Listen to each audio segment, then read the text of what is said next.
আসসালামু আলাইকুম ওয়া রাহমাতুল্লাহি ওয়া বারাকাতুহু। আপনারা কেমন আছেন? আলহামদুলিল্লাহ আলহামদুলিল্লাহি রাব্বিল আলামিন والعاقبة للمتقين والصلاة والسلام على رسوله وأصحابه أجمعين.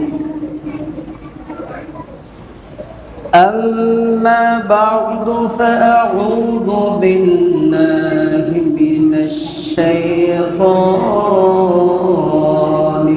الرجيم. بسم الله الرحمن الرحيم. ولقد بعثنا في كل أمة رسولا أن اعبدوا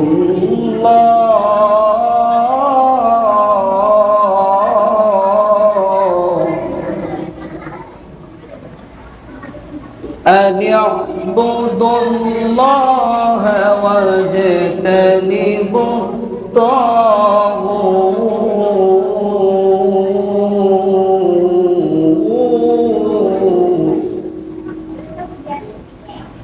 فمنهم من هدى الله ومنهم من حق عليه الضلالة. صدق الله العظيم. قال رسول الله صلى الله عليه وسلم: من رغب عن سنتي فليس مني. اللهم صل على محمد وعلى آل محمد كما صليت على إبراهيم وعلى آل إبراهيم إنك حميد مجيد. اللهم بارك على محمد وعلى آل محمد كما باركت على إبراهيم وعلى آل إبراهيم إنك حميد مجيد. الحمد لله. আল্লাহ পাকের লাখো কোটি শুকরিয়া যে আল্লাহ পাক রব্বুল আলামিন রবিউল আউয়াল মাসের 23 তারিখে জিলপার জামে মসজিদের মিলাদুন নবীর অনুষ্ঠানের মাহফিলে আমাকে এবং আপনাদেরকে উপস্থিত থাকার তৌফিক দান করেছেন। এই জন্য আমরা অন্তরের অন্তঃস্থল থেকে বলি আলহামদুলিল্লাহ। আজকের আয়োজনে যারা শ্রম দিয়েছে, অক্লান্ত পরিশ্রম করেছে, বিশেষ করে অত্র মসজিদের সভাপতি সাহেব এবং দায়িত্বরত যারা আছে, সবার জন্য আমরা অন্তর থেকে দোয়া করি আল্লাহ তাআলা সবাইকে দিনের জন্য কবুল করুন। সকলে বলে আল্লাহুম্মা আমিন। পবিত্র রবিউল আউয়াল মাস, এই মাসে আল্লাহ রসুল দুনিয়াতে আসছে। কারো সন্দেহ আছে? আল্লাহ রসুল জন্মের ব্যাপারে 7টা মতবাদ রয়েছে। 4 তারিখ, 8 তারিখ, 12 তারিখ, 17 তারিখ এবং রমজান মাস। যত মতভেদ রয়েছে, যে মতভেদটা প্রসিদ্ধ এবং বিশুদ্ধ 12 তারিখ রবিউল আউয়াল মাসের কত তারিখ? 12 তারিখ। সেই রসুল সাল্লাল্লাহু আলাইহি ওয়াসাল্লাম যাকে সৃষ্টি না করলে কুল কায়নাত সৃষ্টি করতো না। কথা বলেন ঠিক কিনা? সেই রসুলের শানে আমরা একটা শান করতে চাই। আপনারা কারা কারা রাজি আছেন? আমার সাথে সাথে একটু বলার চেষ্টা করবেন ইনশাআল্লাহ। তোমার শরণে রাসূল ভাবি আমি হইবে কো, তোমার দিদার কবে পাবো, তোমার দিদার কবে পাবো, ভাবি আমি নিরালায় তোমার শরণে রাসূল ভগন হৃদয় দেখতে তোমায় করছে কত মিনতি, প্রেম প্রিয়াসী হৃদয় আমার তোমায় দেখার প্রত্যাশী, ভগন হৃদয় দেখতে তোমায় করছে কত মিনতি, প্রেম প্রিয়াসী হৃদয় আমার তোমায় দেখার প্রত্যাশী, দেখতে তোমায় হে নবীজি, দেখতে তোমায় হে নবীজি, হৃদয় আমার মগ্নতায় তোমার শরণে রাসূল, মনের কাবায় তোমার ছবি আঁকি আমি সারাক্ষণ, তোমার প্রেমে রইব ডুবে, এই তো ভবের বড় ধন, মনের কাবায় তোমার ছবি আঁকি আমি সারাক্ষণ, তোমার প্রেমে রইব ডুবে, এই তো ভবের বড় ধন, প্রেম বাগানে হৃদয় আমার, প্রেম বাগানে হৃদয় আমার থাকুকে নবী সর্বদাই তোমার শরণে রাসূল।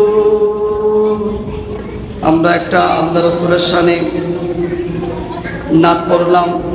সর্বপ্রথম আল্লাহর কাছে আমরা দোয়া চেয়ে নেই। আমি কথা বলছি এবং আপনারা শুনছেন, এমন কিছু তত্ত্ববহুল আলোচনা আমার জবান থেকে আল্লাহ তাআলা বের করে দেন। এই জন্য আমরা সকলে বলি আল্লাহুম্মা আমিন। আলাইহি তাওয়াক্কালতু ওয়া ইলাইহি উনীব।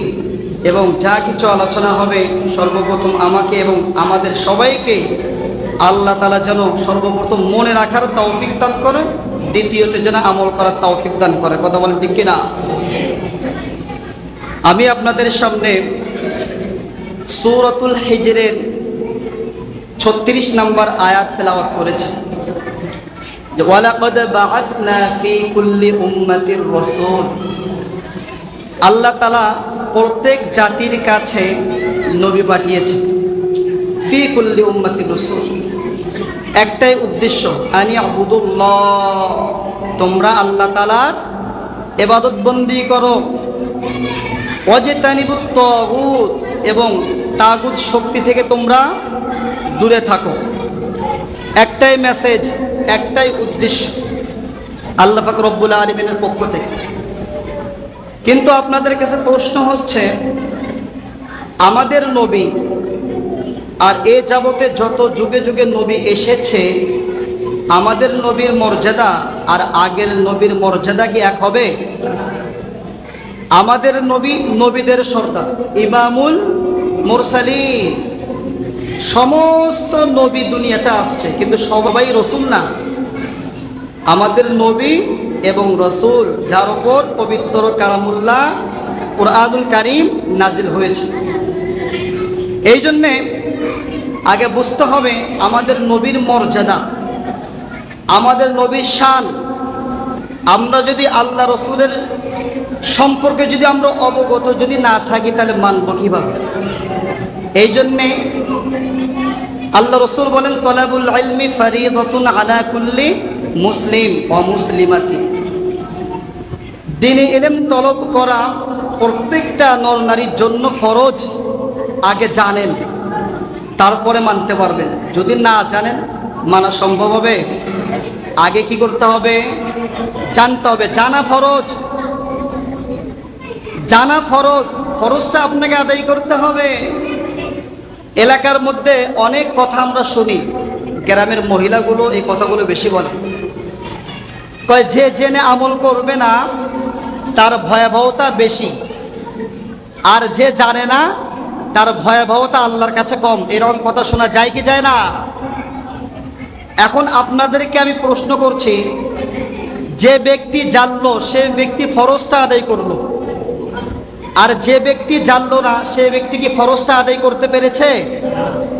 তার মানে যে ব্যক্তি জানলো সে একটা পাপের মধ্যে লিপ্ত আছে, সে মানে না। আর যে ব্যক্তি জানলো না, একটা ফরজ সে আদায় করলো না, তরক করে ফেললো, একটা গুনাহগার হলো। আর যে ব্যক্তি জানলো না সে ব্যক্তি মানলো না, তাহলে কয়টা অপরাধের মধ্যে সে লিপ্ত হলো? দুইটা। এই জন্যে আমাদেরকে এই কথাগুলো থেকে আমাদেরকে বের হয়ে আসতে হবে, কেননা এগুলো নেক্সট শুরুতে ধোঁকা। আপনাদেরকে একটু মনোযোগ দিতে হবে। এখানে কথা হবে তথ্যবহুল আলোচনা। আপনারা যদি এদিক সেদিক মন যদি দেন, তাহলে এখান থেকে কিছু নিতে পারবেন না। এই জন্য আমরা এই কথা থেকে বের হয়ে আসব। আগে সর্বপ্রথম কি করতে হবে? জানতে হবে। ইসলামের প্রত্যেকটা কাজ আপনি আগে দেখেন, আপনাকে আগে জানতে হবে। আপনি সর্বপ্রথম মুসলমান হয়েছেন, তাহলে আপনাকে নামাজ পড়ার আগে কি করতে হবে? কোরআন জানতে হবে। আপনি যেদিন মুসলমান হয়েছেন ওই দিন আপনি কিছু জানেন না, বিসমিল্লাহ বললে নামাজ হয়ে যাবে। বিসমিল্লাহ পড়ে পড়ে নামাজ হয়ে যাবে, কিন্তু এই বিসমিল্লাহ দিয়ে নামাজ কি 15 বছর পড়লে হবে না? একটা সীমাবদ্ধের মধ্যে থাকতে হবে। আপনি যতদিন কোরআন শরীফ শুদ্ধ করে শিখতে পারেননি, আপনি স্টাডির মধ্যে আছেন, আপনি মুআল্লিমের কাছে শিখছেন, চেষ্টা করছেন, ততদিন পর্যন্ত শুধু বিসমিল্লাহ বিসমিল্লাহ দিয়েও যদি আপনি নামাজ পড়েন, এই নামাজ আল্লাহর দরবারে কবুল হয়ে যাবে। আর যদি আপনার চিন্তা ভাবনা যদি এরকম থাকে, আমার বাপ দাদা মুসলমান, আমি মুসলমানের ঘরের সন্তান, সারা জীবন বিসমিল্লাহ বিসমিল্লাহ বলে নামাজ পড়ে যাব, এই রকম চিন্তা চেতনা যদি থাকে, তাহলে স্পষ্ট ভাষায় বলতে চাই, এই রকম নামধারী মুসলমান এরা আসলে মুসলমান না, এরা টাটকা মুনাফিক। আর মুনাফিকি করতে করতে শেষ পর্যায়ে তারা কাফের হয়ে যায়। কথা বলেন ঠিক কিনা? এই জন্য আমাদের সর্বপ্রথম কি করতে হবে? জানতে হবে। অনেক মুসলমান দেখা যায়, আমাদের মসজিদের মুসল্লিদেরকে তো আমরা দেখি 20-30 বছর ধরে নামাজ পড়ে, দুঃখজনক কথা, ওযুটা ঠিকভাবে করতে পারে না। মিফতাহুল জান্নাতিস সালাহ আমরা সকলেই শুনেছি, কিন্তু তারপরের অংশটা কিন্তু আমরা জানি না। মিফতাহুল জান্নাতিস সালাহ, নামাজ বেহেশতের চাবি, আর নামাজের চাবি হচ্ছে কি? ওযু। তাহলে ওযু ছাড়া নামাজ হবে না, নামাজ ছাড়া জান্নাতে যাওয়া যাবে না। তাহলে ভিত্তিটা ঠিক করতে হবে কি হবে না? আপনি যদি ভিত্তি যদি মজবুত না করে যদি আপনি 3 তলা 4 তলা যদি করতে চান, এটা টিকবে? আপনি ভিত্তিটা মজবুত করে উপরে আপনি যত তালা তোলেন কোনো সমস্যা নেই। এই জন্য আমাদেরকে আগে জানতে হবে। শয়তান আমাদেরকে নেক্সট শুরুতে ধোকা দেয় যে এলেম শিখার বয়স তো তোমার নেই। হযরত আলী রাদিয়াল্লাহু তাআলা আনহু বলেন, দুনিয়া থেকে একটা মানুষ মৃত্যুর আগ পর্যন্ত ওই মানুষটা ইলম শিক্ষা করতে পারবে, তাহলে এই শয়তানিক সুরতে আমাদেরকে ধোঁকা দেয় এই বয়সে তুমি পারবা না, তুমি কোরআন হাদিস থেকে দূরে সরে যাও। এই শয়তানের সূক্ষ্ম আক্রমণগুলো আমাদেরকে বুঝতে হবে। শয়তান অনেক সময় আপনাদেরকে নেকামলের রাস্তা দেখাইয়া আপনাদেরকে বিপদে ফেলবে। অনেক মুসলমান আছে 5 ওয়াক্ত নামাজ পড়ে, কোরআন তেলাওয়াত করে, জিকির আজকার করে।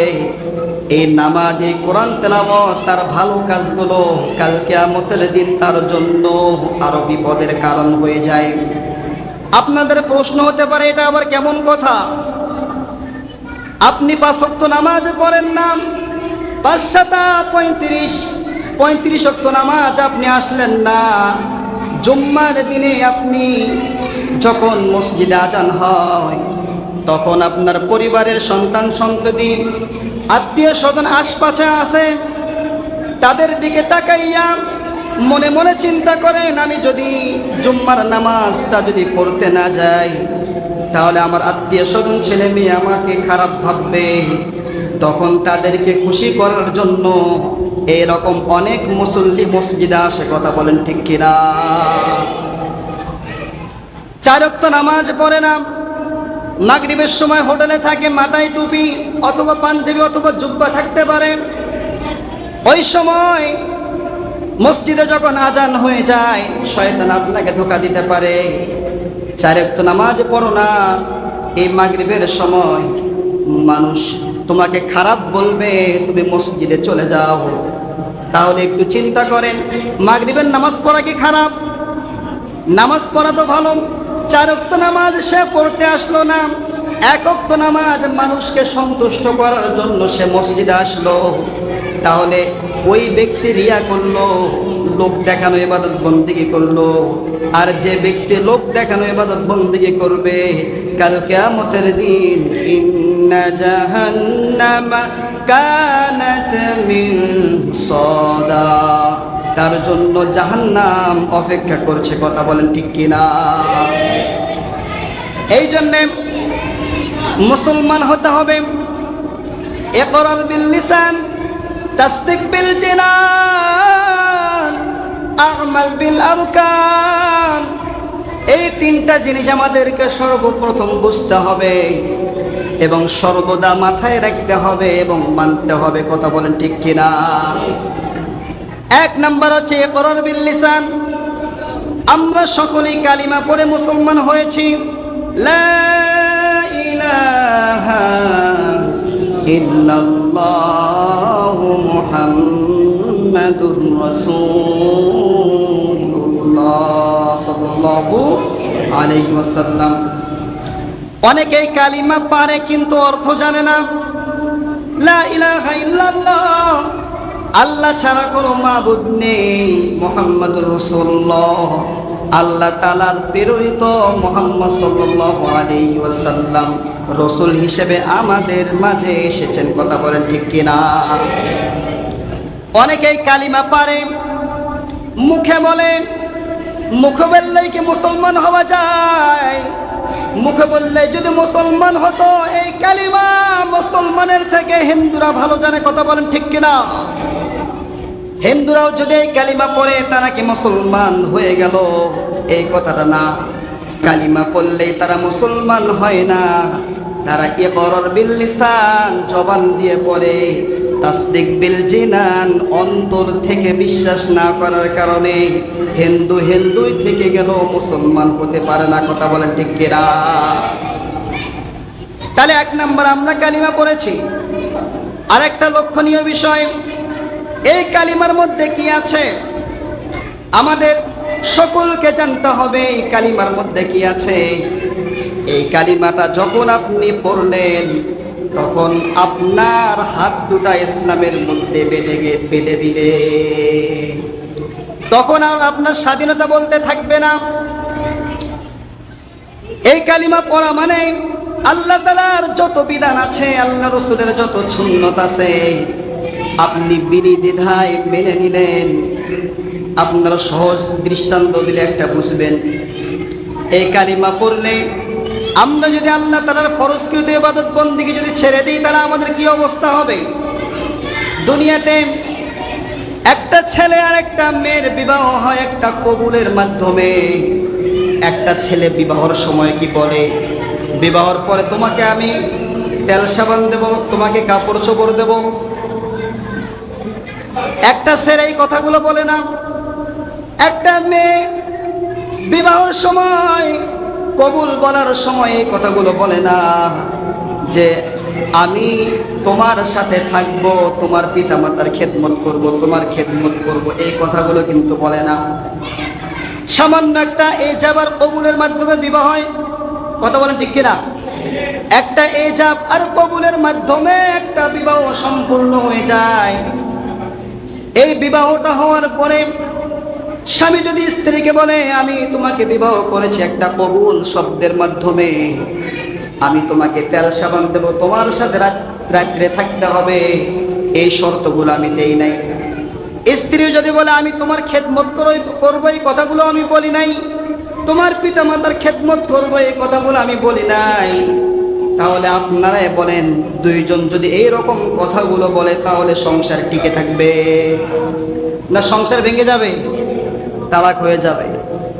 এই সবগুলো কারণের মধ্যে যদি একটা কারণ যদি দেখায় স্বামী অথবা স্ত্রী, যা আমি তোমার সাথে রাত্রে থাকার কথা আমার ছিল না,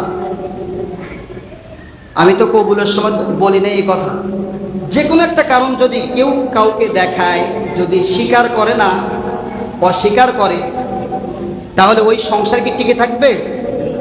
ঠিক তেমনি ভাবে যে ব্যক্তি কালিমা পড়েছে, যে ব্যক্তি নিজেকে মুসলমান দাবি করে, কোরআন পড়তে হবে, হাদিস পড়তে হবে, আল্লাহ তাআলার যত ফরজকৃত ইবাদত বন্দেগী আছে সবগুলো মেনে নিতে হবে, আল্লাহ রাসূলের সুন্নতকে নিজের জীবনের সঙ্গী বানাতে হবে। কেউ যদি একটা অস্বীকার করে অথবা ফরজকৃত ইবাদত বন্দেগী ইচ্ছাকৃতভাবে যদি ছেড়ে দেয়, তাহলে কাল কিয়ামতের দিন আল্লাহ পাক রব্বুল আলামিন দুনিয়ার মতো একটা পরিবারের মধ্যে যেমন একটা না মানার কারণে যেমন তালাক হয়ে যায়, কাল কিয়ামতের দিন আল্লাহ তাআলা ওই বান্দাকে তালাক দিয়ে জাহান্নামে নিক্ষেপ করবে। কথা বলেন ঠিক কিনা? এই জন্য আমরা সকলেই ইকরার বিল লিসান, আমরা সকলেই জানলাম, মুখে কালিমা পড়েছি। আর একটা বিষয় মাথায় রাখবেন, বাপ দাদা মুসলমান, আমিও সেই সূত্র মুসলমান, এটা মুসলমান হয় না। বাপ দাদা নেককার থাকতে পারে, অনেক সময় সন্তান খারাপ হয়ে যায় কি যায় না? আল্লাহর নবী নূহ আলাইহিস সালাম তার ছেলে কেনান জাহান্নামী হয়েছে, আপনারা সকলে জানেন কি জানেন না? তাহলে বাবা ভালো হলেই সন্তান কি ভালো হবে এরকম গ্যারান্টি দেওয়া যাবে? এই জন্য আমাদেরকে খেয়াল করতে হবে, ইকরার বিল লিসান, কালিমা পড়ব, কালিমার অর্থ বুঝবো, তাসদিক বিল জিনান, অন্তর থেকে বিশ্বাস যদি করতে পারি, তাহলে আল্লাহ পাক রব্বুল আলামিন আমাদেরকে মুসলমান বলেছে। তাহলে 2 নম্বরে বিশ্বাস করতে হবে। 3 নম্বর আমাল বিল আরকান, বাস্তবায়ন করতে হবে। আপনি মুসলমান দাবি করলেন, অন্তরে বিশ্বাস করলেন, কিন্তু 5 ওয়াক্ত নামাজের মধ্যে আপনাকে পাওয়া যায় না, আপনি কোরআন পড়তে পারেন না, আপনি নামাজ ঠিকভাবে পড়তে পারেন না, আপনি প্রতিবেশীর সাথে খারাপ ব্যবহার করেন, আপনার চলাফেরাগুলো অমুসলিমের মতো, এই কাজগুলো যদি আপনার মধ্যে পাওয়া যায়, তাহলে আমাল বিল আরকান না হওয়ার কারণে আপনি মুনাফিক হয়ে যেতে পারেন। কথা বলেন ঠিক কিনা? এই জন্য সর্ব অবস্থায় এই 3টা জিনিস আমরা ইনশাআল্লাহ মাথায় রাখব।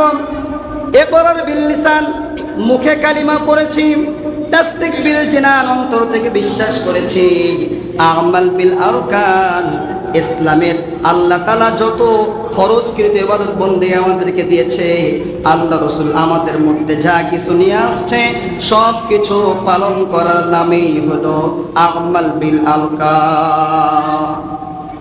এই জন্য আমরা সকলেই এই তিনটা কথা মাথায় রাখার চেষ্টা করব। দেখেন, আমরা এই আজকে আলোচনার মধ্যে বসেছি, এখানে কোরআন হাদিসের কথা হচ্ছে কি হচ্ছে না?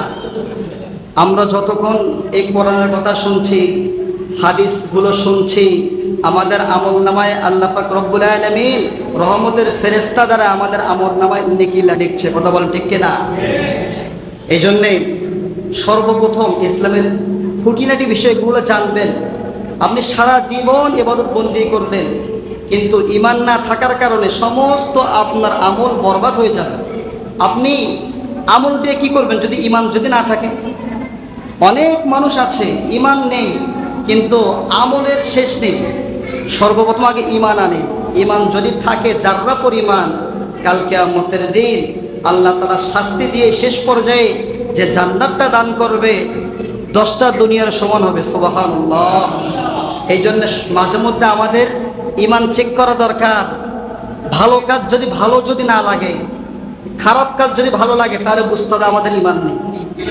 ভালো কাজ যদি করে যদি আমাদের মধ্যে একটা ফিলিংস আসে, আনন্দিত যদি মনটা উৎফুল্ল যদি হয়ে থাকে, তাহলে বুঝতে হবে আমাদের মধ্যে এখনো ঈমান আছে। যেমন আমরা ঈশার নামাজ পড়েছি, অনেকজন থাকতে পারেন ঈশার নামাজ পড়েননি। ঈশার নামাজ যে পড়েননি, আপনার অন্তরের মধ্যে একটা ফিলিংস আসতে হবে, আমার ঈশার নামাজটা চলে গেল। এই ফিলিংসটা যদি এসে যায়, তাহলে বুঝতে পারবেন আমার মধ্যে যাররা পরিমাণ ঈমান হলেও আছে।